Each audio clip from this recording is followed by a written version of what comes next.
హల్లెలూయా, స్తోత్రం. ఈరోజు దేవుని బిడ్డలు ప్రార్థన చేస్తున్నారు కానీ మేలు పొందుకోలేకపోతున్నారు. చాలామంది, అయ్యా నేను శ్రమలో ఉన్నానయ్యా, బాధల్లో ఉన్నాను, కష్టాల్లో ఉన్నానయ్యా, నా బాధలు నా కష్టాల నుంచి విడిపించయ్యా అంటున్నారు కానీ ప్రభు వైపు చూడట్లేదు.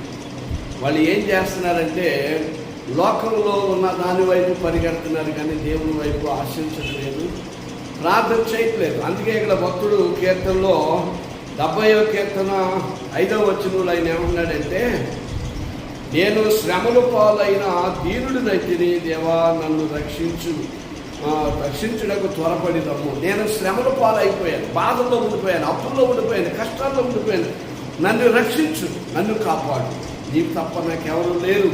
అదే కీర్తనలో 73వ కీర్తన 25వ వచనంలో అన్నాడు, ఆకాశమందు నీవు తప్ప నాకు ఎవరు లేరు, నిన్నే నమ్ముకున్నాను, నీవు లేని జీవితం కాదు, నీవు లేని బ్రతుకు కాదు, నీవు నాకుండగా ఈ లోకంలోని ఏది నాకు అక్కర్లేదు ప్రభువా, నీవుంటే చాలు. మనులు మాణిక్యములు సిరి సంపదలు భోగభాగ్యములు నాకు అక్కర్లేదు ప్రభువా, నీ కృప కావాలి, నీ ప్రేమ కావాలి, నీ ఆత్మ కావాలి. ఆదరించు, నన్ను రక్షించు, నన్ను కాపాడు, త్వరపడి రమ్ము యేసయ్యా. నిన్ను కాపాడే దేవుడు కునికడు నిద్రపడు, ప్రార్థన చేయి, నీ దేవుడు నిన్ను రక్షిస్తాడు. ఆమేన్, ఆమేన్.